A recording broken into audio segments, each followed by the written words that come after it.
I'm Ian McClean, founder of Flow Group and Greenline Conversations.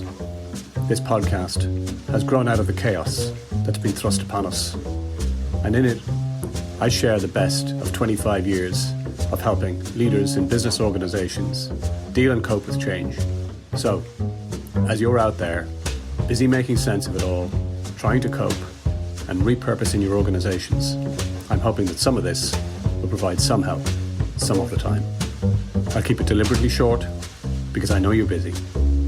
Let's dive in. I recently attended a screening of a documentary on the life of famous Irish artist Patrick Scott at Kilwattery House, and it got me to thinking about leadership as a craft or as an art in itself.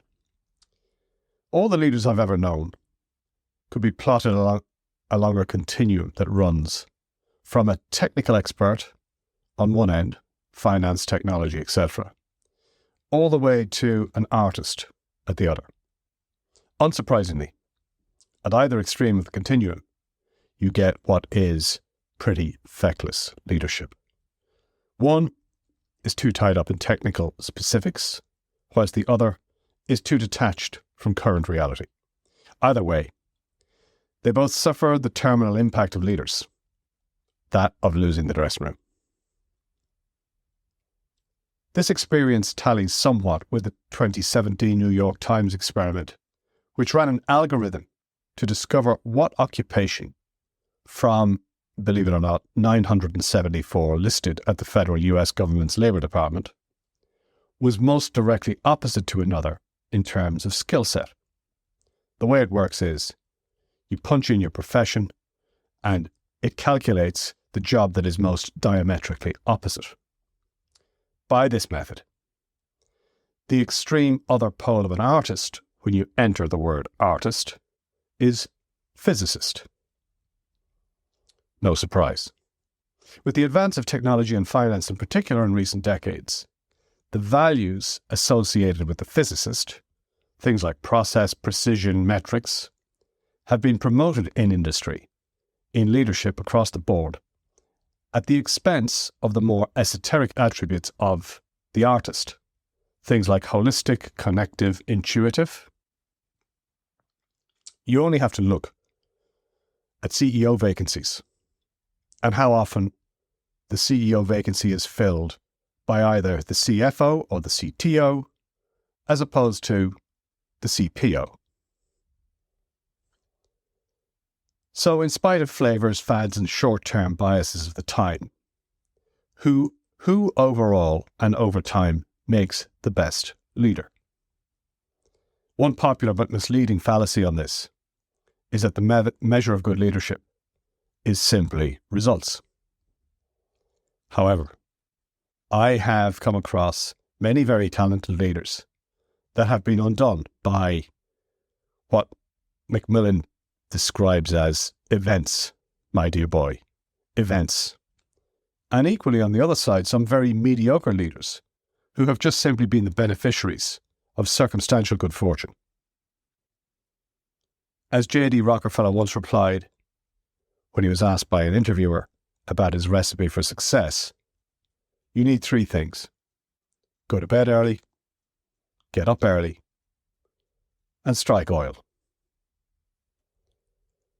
Many leaders are guilty of misattribution, taking personal credit for their victories in benign conditions, whilst blaming external forces for their failures in the storm. Equally, leaders that adopt a cutthroat, win-at-all-costs approach to achieve results only ever succeed in creating a toxic, dysfunctional culture that gains on the numbers but loses on the people. Jack Welch, as an outstanding example, was loved by Wall Street and at the time dubbed Manager of the Century by Fortune magazine. Sure, he oversaw business growth, fabulous business growth, and created shareholder value at the time. But he promoted an egocentric, fear-based survivor culture that, along with the rank and yag firing policy, ultimately ran GE into the ground. Over the years, I've witnessed countless mini Welshes who generated short-term profits with long-term consequences. In a world today of triple bottom line, people, profit, planet, that's no longer cool. Any leader can get right place, right time lucky. Any leader can game the system for short-term results. In a system that is geared, by the way, for short-term results, quarterly reporting, PE, equity and earnouts. But the leaders I've encountered, the best leaders I've encountered, have all been artists, or at least had an artistic sensibility. I'm not talking about art in the dressed up, self-promotional sense, as in Donald Trump's book, The Art of the Deal. So let me elaborate. By artist, I mean that the best leaders I've encountered have in common a desire to create something beautiful. The opposite of what this means is a CEO I met for the first time last week, who, in answer to my question, "What are you trying to achieve?" replied that his mission was, in quotes, to double the company revenue in the next 2 years. Whilst there's nothing inherently wrong with the ambition, when that represents the leader's whole mission, then what it lacks is the capacity to inspire others. And inspiring others is the very raison d'etre of leadership.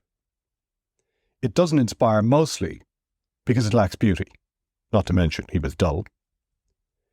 Compare this with JFK's ambition to put a man on the moon, or Steve Jobs' desire to put 1,000 songs in your pocket with the iPod, and you start to get close to what it means to be a leader as an artist trying to create something of beauty. In the present, I'm currently working with a pharma tech CEO bent on upskilling hundreds of thousands in the developing world so that they can get jobs and rise out of poverty. People love working for the company, not because it pays better or has free food or funky games rooms, but because they can connect to the cause. The CEO, in this case, treats the company as a canvas and invites everybody along to paint. There's been so much produced lately in self-help literature on techniques for charismatic or authentic leadership that totally misses the point in the guise of how-to this or 10 tips that. Charisma and authenticity can't be stage managed or techniqued. Authenticity and charisma, you can't act it. They're not something you act. They're something you do. They're a consequence of how you are, a consequence of someone's commitment to a virtuous purpose that is greater than just shareholder value. This is what is actually at the heart of the magnetism that people so strive for when they're looking for authenticity and charisma.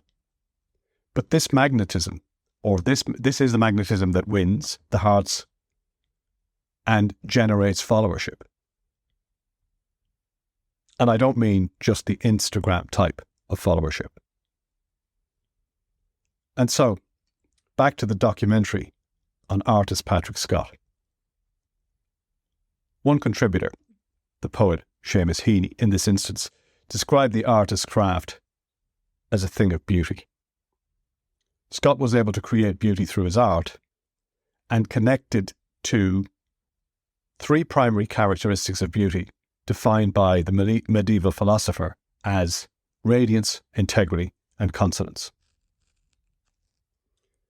In the documentary, Heaney was able to apply Aquinas' 3 beauty principles to Scott's actual art.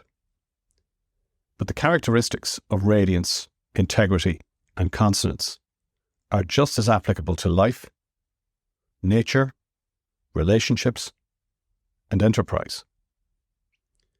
The best leaders I've found each have an artistic sensibility about their work, whether they're leading a team of software engineers, running a hotel, managing a fund, or leading a sales team. Artistic leaders are distinctive in that they think about their work differently to others and view it through a different lens. They ask, although they'll have their own language for it,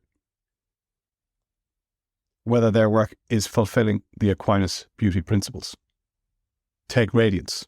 The question might go something like, does it give joy and invite connection? Integrity. Does what we're trying to create possess all the component parts to make it complete or whole? And in the case of consonance,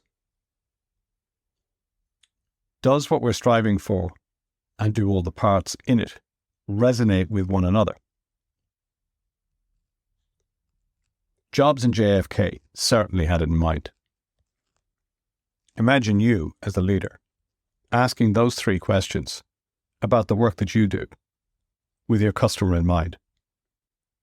At the very minimum, striving towards fulfilling them serves certainly to improve quality and also inspires more discretionary effort and innovation in your people. The elite Houston architecture firm Stella Maris has gone so far as to declare the three beauty qualities as the ideal to which this practice aspires, and provides examples on their website manifesto of how each might apply in the creation of an example military academy. Finally, to return to the most diametrically opposed careers we mentioned earlier, of artist and physicist, they have far more in common than you might think. Both professions rate originality as one of their most valued skills, for example. The South Korean artist Young-chul Kim, who spent time as an artist in residence in the CERN nuclear research facility in Geneva, backs this up by observing that creativity and imagination are the most important factors for both physicists and artists. They are not standing on opposite sides, but looking at the same world in different ways. Perhaps the 20th century daddy of them all, Albert Einstein, was onto something with his profession that imagination is more important than knowledge. Until next time, stay safe, stay sane, stay connected. If you enjoy the podcast and you'd like to learn more about how we can help you as a leader or your organization, just simply connect with me on LinkedIn and I'll take it from there.